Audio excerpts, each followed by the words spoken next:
Assalamualaikum warahmatullahi wabarakatuh. Perkenalkan, nama saya Sabriati, kelompok 4. Di sini saya akan mengkaji kembali tanggung jawab bidan dalam berbagai tatanan pelayanan kesehatan lingkup praktis dan legislasi. Saya adalah mahasiswa Universitas Mega Buana semester ganjil. Selanjutnya,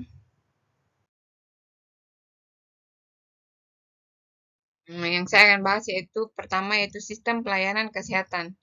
Sistem pelayanan kesehatan di sini adalah suatu tatanan yang menghimpun berbagai upaya bangsa Indonesia secara terpadu dan saling mendukung guna menjamin derajat kesehatan yang setinggi-tingginya sebagai perwujudan kesejahteraan umum seperti yang dimaksud dalam Undang-Undang Dasar 1945. Selanjutnya, di sini saya akan bahas tentang pengertian bidan. Bidan merupakan suatu perempuan yang telah mengikuti program pendidikan bidan yang diakui di negaranya, telah lulus dari pendidikan tersebut, serta memenuhi kualifikasi untuk didaftar atau register dan atau memiliki izin yang sah lisensi untuk melakukan praktek bidan. Selanjutnya, pelayanan bidan adalah seluruh tugas yang menjadi tanggung jawab profesi dan dalam sistem pelayanan kesehatan yang bertujuan meningkatkan kesehatan kaum perempuan, khususnya ibu dan anak. Di sini ada juga peran dan tanggung jawab bidan dalam sistem pelayanan kesehatan. Ada 4. Peran bidan sebagai pelaksana memiliki 3 kategori tugas. Yang pertama yaitu mandiri, kedua kolaborasi, yang ketiga tugas ketergantungan. Yang kedua itu peran bidan sebagai pengelola, yaitu memiliki 2 tugas pengemban pelayan, dasar kesehatan, dan tugas partisipasi dalam tim. Yang ketiga yaitu peran bidan sebagai pendidik, memiliki 2 tugas, yaitu pendidik penyuluh kesehatan klien, serta pelatihan dan pembimbing kader. Yang keempat yaitu peran bidan sebagai peneliti. Di sini melakukan investigasi secara mandiri atau kelompok, menyusun rencana kerja, laporan hasil, dan meningkatkan program kerja serta pelayanan kesehatan. Macam-macam jenis pelayanan kesehatan. Ada 3. Yang pertama, pelayanan kesehatan masyarakat primer. Di sini pelayanan kesehatan masyarakat primer yaitu pelayanan yang peningkatan dan pencegahannya tanpa mengabaikan pengobatan dan pemulihan dengan sasaran keluarga. Sasarannya di sini keluarga. Yang kedua yaitu pelayanan kesehatan sekunder, yaitu pelayanan kesehatan yang menerima rujukan dari pelayanan kesehatan primer yang meliputi rujukan kasus dan spesimen. Biasanya ini di rumah sakit. Yang ketiga yaitu pelayanan kesehatan perorangan tersier, menerima rujukan subspesialistik dari pelayanan kesehatan di bawahnya dan dapat merujuk kembali ke fasilitas pelayanan kesehatan yang merujuk.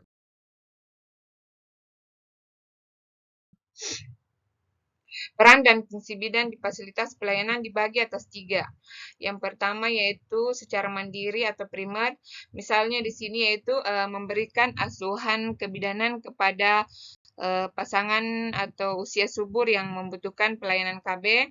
Terus yang kedua itu pelayanan sekunder atau kolaborasi. Di sini layanannya dilakukan bidan sebagai anggota tim yang kegiatannya dilakukan secara bersama-sama. Maksudnya ada kelompok.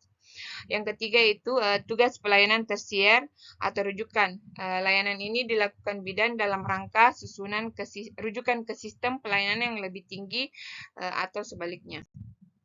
Selanjutnya yaitu kewenangan dalam praktik bidan kebidanan.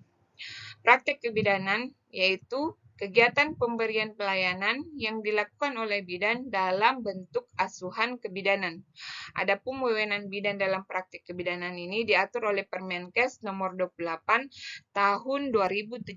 Di antaranya yaitu yang pertama pelayanan kesehatan ibu, yang kedua kesehatan anak, yang ketiga kesehatan reproduksi wanita dan keluarga berencana.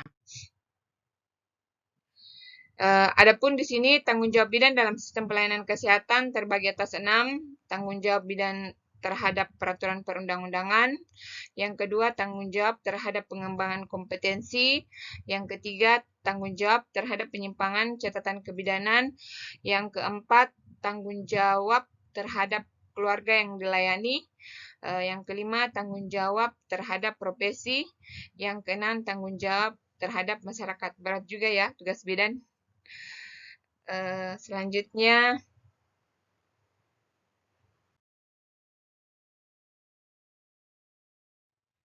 legislasi. Legislasi adalah proses pembuatan atau penyempurnaan perangkat hukum yang sudah ada melalui serangkaian atau kegiatan sertifikasi atau pengaturan kompetensi.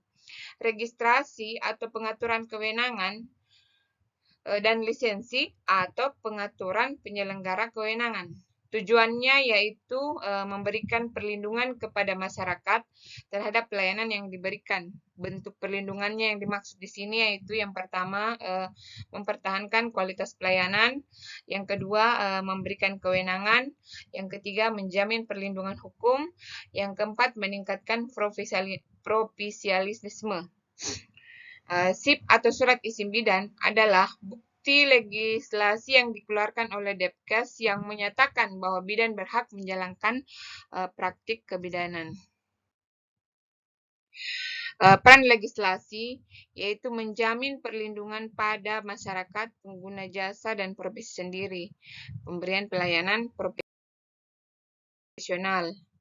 Registrasi di sini adalah ada dua pengertian. Registrasi adalah sebuah proses di mana seorang tenaga profesi harus mendaftarkan diri pada suatu badan tertentu secara periodik guna mendapatkan kewenangan dan hak untuk melakukan tindakan profesionalnya setelah memenuhi syarat-syarat tertentu yang ditetapkan oleh badan tersebut. Sedangkan registrasi menurut Keputusan Menteri Kesehatan Republik Indonesia nomor 900 Menkes SK 6/2002 yaitu pendokumentasian dan pengakuan terhadap bidan setelah dinyatakan memenuhi minimal kompetensi inti atau standar penampilan minimal yang ditetapkan sehingga secara fisik dan mental mampu melaksanakan praktik profesionalnya. Dengan terregistrasinya seorang tenaga profesi, maka akan mendapatkan haknya untuk izin praktek atau lisensi setelah memenuhi beberapa persyaratan administrasi untuk lisensi.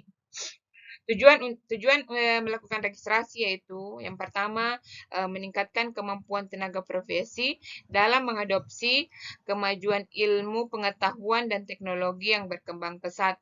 Yang kedua yaitu meningkatkan mekanisme yang objektif dan komprehensif dalam menyelesaikan menyelesaikan kasus malpraktik. Yang ketiga yaitu mendata jumlah dan kategori melakukan praktik. Terima kasih. Itulah materi yang saya bahas. Lebih dan kurangnya mohon dimaafkan. Wassalamualaikum warahmatullahi wabarakatuh.